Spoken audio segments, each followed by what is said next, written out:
What is going on, New York Giant fans? Welcome back to another Roster Bubble Series video. Hit the like button, comment, and subscribe. Turn on post notifications so you know when the live stream pops or a video drops. Appreciate y'all coming back. Share this out. Do all the good stuff. Another Roster Bubble video here today for y'all. And with that being said, in these type of videos, I take a player that's on the roster bubble, on the cusp of being cut. I talk about their background, their competition, ways they can win and lose a spot on the roster, and then a projection at the end. I'm going to talk about someone who most Giant fans, if you tune into football, and if you actually watch the games, you're probably not a fan of this guy. I'm just saying it right now because that's the impression that I've come across. That's Mr. Boogie Basham. He was originally a Buffalo Bills draft pick. Apparently, Joe Schoen, now he wasn't the general manager, he was the assistant general manager, but Joe Schoen was very high on him and convinced Brandon Beane to go out and draft him.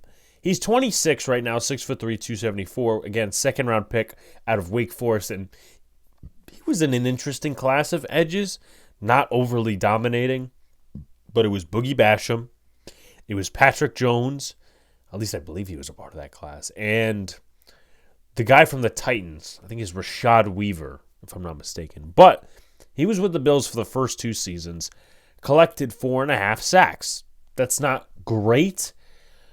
Again, against the run, that's where a lot of people said, oh yeah, he's good against the run. He just needs a little bit more time to develop. And played 23 games in his first two seasons with the Buffalo Bills and started no games. So that's very interesting. And they also had a couple of different edges come in there. They had A.J. Epineza. They had Gregory Rousseau. I don't know if they had Leonard Floyd during this time, but they had a couple of different edges come in and out. So you move to the New York Giants tenure, and this was probably his worst season in the NFL. And again, when the Giants traded for him, I believe it was for a 6th or a 7th specifically, it was along with a 7th round pick in exchange for a 6th, all in 2025, so it wasn't 2024. Joe Schoen gets his guy, and with Boogie Basham, the results weren't great. The Giants were still one of the worst run defenses in the NFL, and he did not offer anything in the pass rush game. 13 games, 11 tackles, no tackles for loss, 0 quarterback pressures, was inactive, a healthy scratch for a few games, 23% of the defensive snaps and 23% on special teams. Again, there were 4 games where he was inactive: Green Bay, New England, and 2 others. That's along the time where they brought in Benton Whitley, who was from Baltimore, and he was a solid guy, but again, a backup. And the Giants, and I expressed this in the last preseason, I said, look, your pass rush production falls on the hands of Azeez Ojulari staying healthy. And guess what? He did not stay healthy. And a lot of people were like, well, this, that, and the third, making excuses for him because when he came back on the field, I don't think he had any production at all. Maybe little. This much. Like, it wasn't as much as the seasons prior to where, his rookie season was good, solid season his second year with the injuries, but Boogie Basham was one of the backups. They cut Tamon Fox. They had him on the practice squad. They cut to Sean Bauer. They cut all these different guys, and they didn't have quality backup edge rushers. And Boogie Basham didn't even play special teams. So you come into a year where the Giants boost the edge position a little bit. Azeez Ojulari is now the 3rd pass rusher on the depth chart. You got Kayvon Thibodeau. You got Brian Burns, who you traded for. And then again, Azeez Ojulari. So who is he competing with, Boogie Basham? Tamon Fox, Benton Whitley, and Ovi, I'm probably going to pronounce this wrong, Ahufo. Okay? I believe Ahufo is an undrafted free agent out of LSU, and I think he played with another college as well. So you got Benton Whitley, Ahufo, and Tamon Fox, who has familiarity with the coaching staff, not necessarily with the defensive scheme. And you could maybe say a thing or two, oh yeah, the O-linebacker coaches were garbage, the Wilkins brothers and all these other different things. Maybe you could make that case, but it's very interesting that he had a dramatic drop in production. And even then in Buffalo, he didn't have any great production overall as a second-round pick. I just don't feel like picking up anyone else's garbage. Anyway, nonetheless, how can he win? Well, two things right away. First of all, he really, again, has not showed any pass rush production in his career. Contributes on specials, which to me is either blocking kicks or blocking punts. I don't really see him on kickoffs, but if he does, obviously make your presence and make your bones there. But to me, it's going to be impacting specials on punts, blocking punts, and possibly blocking kicks. That's where it's going to be. And anywhere else, I'm probably forgetting. But over the course of his career, he really has not played much special teams. He's played more defensive snaps than he has special teams, and he's not even a great defender.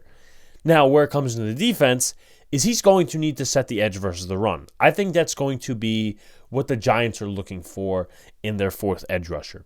Solid pass rush production, and a solid edge defender. Because, again, the Giants did not get that last year. The Giants haven't gotten that in a long time.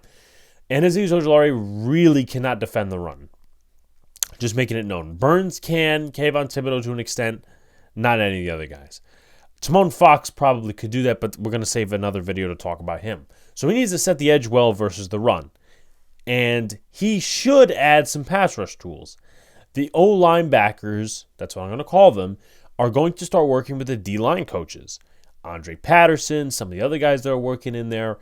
Patterson knows his shit. He's been around the game for a while, so maybe he could teach some stuff to our guy, Boogie Basham. And also, again, they have a new outside linebacker coach, formerly of, I think, Illinois and the Arizona Cardinals, who is a solid guy. He's made some guys develop. Hassan Riddick is one of those guys in that breakout season he had before leaving. But nonetheless, so that's how he can win. How can he lose? If he is mauled versus the run and starts getting less playing time, maybe he's on the 3 squad during the preseason and training camp, it's going to be a very, very short summer for him. No contribution on fourth down and not a valuable pass rusher. I'm not even counting on pass rushing. I'm not. You'll have your guys get sacks in here and there and around the square. I don't think Boogie Basham's going to be one of those players. No contribution on fourth down. That's going to be big because, again, not only are you running a new defensive system, you are running a new special team system. So it's going to be a situation where, boom, he has to contribute because this is a new system. Everybody is on a clean slate. And again, for a guy that doesn't play special teams and doesn't defend really well, he's going to need to do some of those things to stick to this roster. And again, mauled versus the run. If he is just washed out, not setting the edge, not making plays, then do not expect him to be on the roster. So again, how can he win? Sets the edge versus the run, contributes on specials, adds pass rush tools. How can he lose? Mauled versus the run, no contribution on fourth down and not a valuable pass rusher. I don't have him making the roster. I don't. This was one of the more interesting trades that didn't pan out for Joe Shane last year. And again, it was like a swap of a 6 and a 7. So you really don't care. But the Giants do need some quality edge depth just in case if Azeez Ojulari is a backup and then he comes in the game and then he goes down, then who are you going to have as that number 4? Exactly. So the Giants need quality edge depth. I like Timon Fox better. I'd like to see Benton Whitley and Ohufo in more snaps. But I already know what Boogie Basham is. He's not a quality player that the New York Giants should keep. And I don't have him making the roster. But like, comment, subscribe. Do all the good stuff. Turn on post notifications so you know when the live stream pops for your drops. Appreciate y'all coming back. Talk to you guys soon. Let's go Big Blue.